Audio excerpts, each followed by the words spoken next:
या देवी सर्वभूतेषु ब्रह्मचारिणी रूपेण संस्थिता नमस्तस्यै नमस्तस्यै नमस्तस्यै नमो नमः। आप सभी को नवरात्रि की बहुत बहुत शुभकामनाएं। इस वीडियो में हम सुनेंगे दुर्गा सप्तशती का द्वितीय और तृतीय अध्याय, जिसमें देवताओं के तेज से देवी का प्रादुर्भाव कैसे हुआ था और महिषासुर की सेना का वध कैसे हुआ था, ये सप्तशती के पाठ में कहा गया है। तो प्रेम से बोलिए जय माता दी। स्वागत है, मैं भाविनी मिश्रा आप सभी के सुखी और स्वस्थ जीवन की कामना करती हूँ और ये नवरात्रि हम सब के जीवन में सुख समृद्धि और ऐश्वर्य लेकर आए।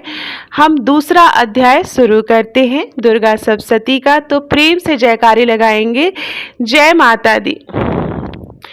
ओम मध्यम चरित्र के विष्णु ऋषि, महालक्ष्मी देवता, उष्णेक छंद, शाकंभरी शक्ति, दुर्गा बीज, वायु तत्व और यजुर्वेद स्वरूप है। श्री महालक्ष्मी की प्रसन्नता के लिए मध्यम चरित्र के पाठ में इसका विनियोग है। मैं कमल के आसन पर बैठी हुई प्रसन्न मुख वाली महिषासुर मर्दिनी भगवती महालक्ष्मी का भजन करती हूँ, जो अपने हाथों में अक्षमाला, फरसा, गदा, बाण, बज, पद्म, धनुष, कुंडिका, दंड, शक्ति, खड्ग, ढाल, शंख, घंटा, मधुपात्र, शूल, पास और चक्र धारण करती है। ऋषि कहते हैं, पूर्व काल में देवताओं और असुरों में पूरे 100 वर्षों तक घोर संग्राम हुआ था। उसमें असुरों का स्वामी महिषासुर था और देवताओं के नायक इंद्र थे। इस युद्ध में देवताओं की सेना महाबली असुरों से परास्त हो गई। संपूर्ण देवताओं को जीतकर महिषासुर इंद्र बन बैठा। तब पराजित देवता प्रजापति ब्रह्मा जी को आगे करके उस स्थान पर गए जहां भगवान शंकर और विष्णु विराजमान थे। देवताओं ने महिषासुर के पराक्रम तथा अपनी पराजय का यथावत वृत्तांत उन दोनों देवेश्वरों को विस्तार पूर्वक कह सुनाया। वे बोले, भगवान महिषासुर इंद्र, अग्नि, वायु, चंद्रमा, यम, वरुण तथा अन्य देवताओं के अधिकार छीनकर स्वयं ही सब का अधिष्ठाता बना बैठा है। उस दुरात्मा महिष ने समस्त देवताओं को स्वर्ग से निकाल दिया है। अब वे मनुष्यों की भांति पृथ्वी पर विचरते हैं। दैत्यों की यह सारी करतूत हमने आप लोगों से कह सुनाई। अब हम आपकी ही शरण में आए हैं, उसके वध का कोई उपाय सोचिए। इस प्रकार देवताओं के वचन सुनकर भगवान विष्णु शिव के दैत्यों को बड़ा क्रोध आया। उनकी भौहें तन गईं और मुंह टेढ़ा हो गया। तब अत्यंत कोप में भरे हुए चक्रपाणी श्री विष्णु के मुख से एक महान तेज प्रकट हुआ। इसी प्रकार ब्रह्मा, शंकर तथा इंद्र आदि अनन्य देवताओं के शरीर से भी बड़ा भारी तेज निकला। वह सब मिलकर एक हो गया। महान तेज का वह पुण्य जलपायन पर्वत सा जान पड़ता था। देवताओं ने देखा, वहां उसकी ज्वालाएं संपूर्ण दिशाओं में व्याप्त हो रही थी। संपूर्ण देवताओं के शरीर से प्रकट हुए उस तेज की कहीं भी तुलना नहीं थी। एकत्रित होने पर एक नारी के रूप में परिणित हो गया और उसके प्रकाश से तीनों लोकों में व्याप्त जान पड़ा। भगवान शंकर का जो तेज था, उससे उस देवी का मुख प्रकट हुआ। यमराज के तेज से उनके सिर के बाल निकल आए। श्री विष्णु भगवान के तेज से उनकी भुजाएं उत्पन्न हुई। चंद्रमा के तेज से दोनों स्तनों और इंद्र के तेज से मध्य भाग का प्रादुर्भाव हुआ। वरुण के तेज से जटा और पिंडलिनी तथा पृथ्वी के तेज से नितंब भाग प्रकट हुआ। ब्रह्मा के तेज से दोनों चरण और सूर्य के तेज से उनकी उंगलियां हुई। वसुओं के तेज से हाथों की उंगलियां और कुबेर के तेज से नसिका प्रकट हुई। उस देवी के दांत प्रजापति के तेज से और तीनों नेत्र अग्नि के तेज से प्रकट हुए थे। उनकी भौहें संध्या के और कान वायु के तेज से उत्पन्न हुए थे। इसी प्रकार अनन्य देवताओं के तेज से भी उस कल्याणमयी देवी का आविर्भाव हुआ। तदनंतर समस्त देवताओं के तेज पुण्य से प्रकट हुई देवी को देखकर महिषासुर के सताए हुए देवता बहुत प्रसन्न हुए। पिनाकधारी भगवान शंकर ने अपने शूल से एक शूल निकालकर उन्हें दिया। फिर भगवान विष्णु ने भी अपने चक्र से एक चक्र उत्पन्न करके भगवती को अर्पण किया। वरुण ने भी शंख भेंट किया।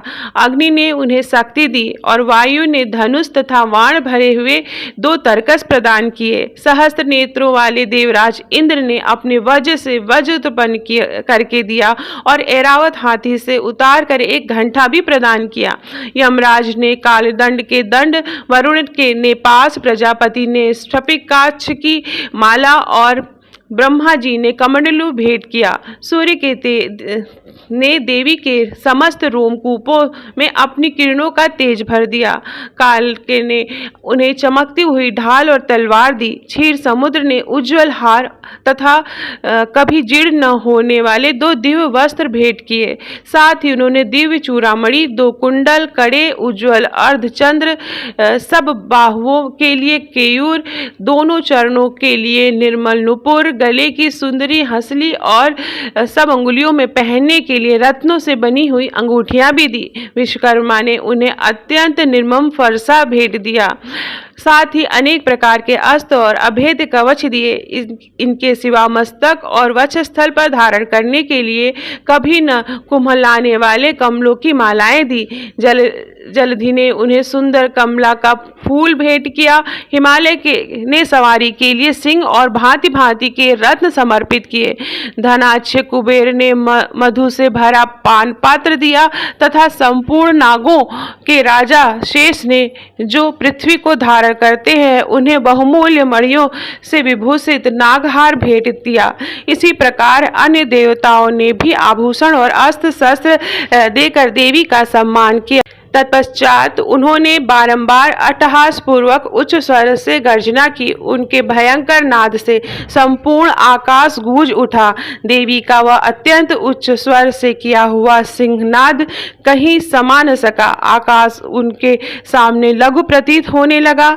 उससे बड़े जोर की प्रतिध्वनि हुई जिससे संपूर्ण विश्व में हलचल मच गई और समुद्र कांप उठे, पृथ्वी डोलने लगी और समस्त पर्वत हिलने लगे। उस समय देवताओं ने अन्य प्रसन्नता के सिंहवाणी भवानी से कहा, देवी तुम्हारी जय हो। साथ ही महर्षियों ने भक्ति भाव से विनम्र होकर उसका स्तवन किया। संपूर्ण त्रिलोकी को छोपगस देख दैत्यगण अपनी समस्त सेना को कवच आदि से सुसज्जित कर हाथों में हथियार से ले सहसा उठकर खड़े हो गए। उस समय महिषासुर ने बड़े क्रोध में आकर कहा, आह, यह क्या हो रहा है। फिर सब संपूर्ण असुरों ने घिरकर उस सिंहनाद की ओर लक्ष्य करके दौड़ा और आगे पहुंचकर उसने देवी को देखा जो अपनी प्रभा से तीनों लोकों को प्रकाशित कर रही थी। उनके चरणों के भार से पृथ्वी दबी जा रही थी। माथे के मुकुट से आकाश में रेखा सी खींच रही थी तथा वे अपने धनुष की टंकार से सातों पातालों को क्षुब्ध किए देती थी।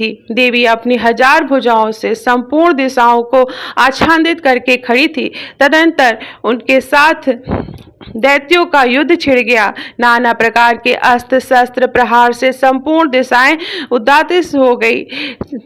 चिछुर नामक महान असुर महिषासुर का सेवानायक था। वह देवी के साथ युद्ध करने लगा। अन्य दैत्यों की चतुर्णी सेना साथ लेकर चामर भी लड़ने लगे। 60,000 रथियों के साथ आकर उदग्र नाम कर महादैत्य ने लोहा लिया। 1 करोड़ रथियों को साथ लेकर महामुन नामक दैत्य युद्ध करने लगा जिसके रोए तलवार के समान तीखे थे। वह असिलोमा नामक महादैत्य 5 करोड़ रथी सैनिका सहित युद्ध में आ डटा। 60 लाख रथियों से घिरा हुआ बाष्कल नामक दैत्य भी उस युद्ध भूमि में लड़ने लगा। परिवारित नामक राक्षस हाथी सवार और घुड़सवारों के अनेक दलों के तथा 1 करोड़ रथियों की सेना लेकर युद्ध करने लगा। विडाल नामक दैत्य 5 अरब रथियों से घेरकर लोहा लेने लगा। इनके अतिरिक्त और भी हजारों महादैत्य रथ, हाथी, घोड़ों की सेना साथ लेकर वहां देवी के साथ युद्ध करने लगे। स्वयं महिषासुर उस रणभूमि में कोटि कोटि सहस्त्र रथ, हाथी और घोड़ों की सेना से घिरा हुआ खड़ा था। वे दैत्य देवी के साथ तोमर, भिंदीपाल, शक्ति, मूसल, खड्ग, परशु तथा पश्चित आदि अस्त्र शस्त्रों से प्रहार करते हुए युद्ध कर रहे थे। कुछ दैत्यों ने उन पर शक्ति का प्रहार किया, कुछ लोगों ने पास फेंके तथा दूसरे दैत्यों ने खड्ग प्रहार करके देवी को मार डालने का उद्योग किया। देवी ने भी क्रोध में भरकर खेल खेल में ही अपने अस्त्र शस्त्रों की वर्षा करके दैत्यों के वे समस्त अस्त्र शस्त्र काट डाले। उनके मुख पर परिश्रम या थकावट, रंत माच भी चिन्ह नहीं था। देवता और ऋषि उनकी स्तुति करते थे और वे भगवती परमेश्वरी दैत्यों के शरीर पर अस्त्र शस्त्रों की वर्षा करती रही। देवी का वाहन सिंह भी क्रोध में भरकर गर्दन के बालों को हिलाता हुआ असुरों की सेना में इस प्रकार विचरने लगा, मानो वनों में दावानल फैल रहा हो। रणभूमि में दैत्यों के साथ युद्ध करती हुई अंबिका देवी ने जितने निशाच छोड़े, वे सभी तत्काल सैकड़ों हजारों गणों के रूप में प्रकट हो गए और परशु, भिंदीपाल, खड्ग और पाटिस आदि अस्त्रों द्वारा असुरों का सामना करने लगे। देवी की शक्ति बढ़े हुए वे गण असुरों का नाश करते हुए नगाड़ा और शंख आदि बजाने लगे। उस संग्राम महोत्सव में कितने ही गण मृदुंग बजा रहे थे। तदनंतर देवी ने त्रिशूल से, गदा से, शक्ति की वर्षा से और खड्ग आदि से सैकड़ों महादैत्यों का संहार कर डाला। कितनों के घंटे के भयंकर नाद से मूर्छित होकर मार गिराया। बहुतेरे दैत्यों को पास में बांधकर धरती पर घसीटा। कितने ही दैत्य उनकी तीखी तलवार की मार से दो टुकड़े हो गए। कितने ही गदा की चोट से घायल होकर धरती पर सो गए। कितने ही मूसल के मार से अत्यंत आहत होकर रक्त वमन करने लगे। कुछ दैत्य शूल से छाती फट जाने के कारण पृथ्वी पर ढेर हो गए। उस रणांगण में बाण समूहों की वृष्टि से कितने ही असुरों की कमर टूट गई। बाज की तरह झपटने वाले देव पीड़क दैत्यगण अपने प्राणों से हाथ धोने लगे। किन्हीं की बाहें छिन्न भिन्न हो गई, कितनों की गर्दनें कट गई, कितनों के दैत्यों के मस्तक कट कट कर गिरने लगे। कुछ लोगों के शरीर मध्य भाग में ही विदीर्ण हो गए। कितने ही महादैत्य जांघें कट जाने से पृथ्वी पर गिर पड़े। कितनों को ही देवी ने एक बाह, एक पैर और एक नेत्र वाले करके दो टुकड़े में चीर डाला।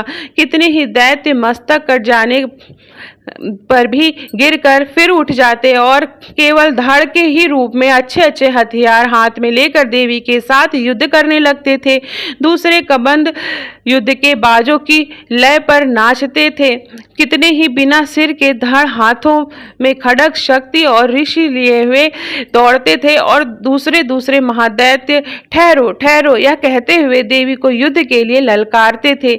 जहां वह घोर संग्राम हुआ था, वहां की धरती देवी के गिराए हुए रथ, हाथी, घोड़े और असुरों लाशों से ऐसी पट गई थी कि वहां चलना फिरना असंभव हो गया था।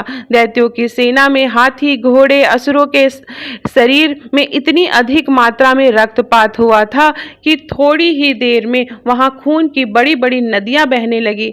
जगदम्बा ने असुरों की इस विशाल सेना को क्षण भर में नष्ट कर दिया। ठीक उसी तरह जैसे तृण और काठ के भारी ढेर को आग कुछ ही क्षणों में भस्म कर देती है, और वह सिंह भी गर्दन के बालों को हिलाकर जोर जोर से गर्जना करता हुआ दैत्य लोक के शरीरों में मानो उनके प्राण चुन लेता था, वहां देवी के गणों ने भी उन महादैत्यों के साथ ऐसा युद्ध किया जिससे आकाश में खड़े हुए देवतागण उन पर बहुत संतुष्ट हुए और फूल बरसाने लगे। इस प्रकार मार्कंडेय पुराण सर्वाधिक मनवंतर की कथा के अंतर्गत देवी महात्म्य के महिषासुर सेना का वध नामक दूसरा अध्याय समाप्त हुआ। प्रेम से बोलिए जय माता दी, जयकारे लगाएंगे जय माता दी। और तीसरा अध्याय अब मैं शुरू करने जा रही हूँ। तीसरे अध्याय में सेनापतियों सहित महिषासुर का वध का वर्णन है। तो चलिए ध्यान करेंगे और तीसरा अध्याय शुरू करेंगे। जगदम्बा के श्री अंगों की कांति उदय काल के सहस्त्र सूर्यों के समान है। वे लाल रंग की रेशमी साड़ी पहने हुए हैं। उनके गले में मुंडमाला शोभा पा रही है। दोनों स्तनों पर रक्त चंदन का लेप लगा है। वे अपने कर कमलों में जपमालिका, विद्या और अभय तथा वर नामक मुद्राएं धारण किए हुए हैं। 3 नेत्रों से सुशोभित मुखारविंद की बड़ी शोभा हो रही है। उनके मस्तक पर चंद्रमा के साथ ही रत्न में मुकुट बंधा है और वे कमल के आसन पर विराजमान हैं। ऐसी देवी को मैं भक्ति पूर्वक प्रणाम करती हूँ।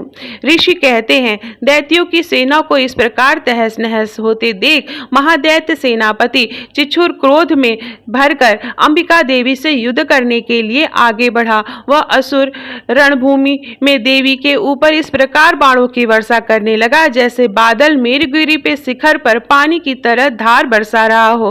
तब देवी अपने बाणों से उसके बाण समूह को अनायास ही काट कर उसके घोड़े और सारथी को मार डाला। साथ ही उसके धनुष तथा अत्यंत ऊंची ध्वजा को भी तत्काल काट डाला।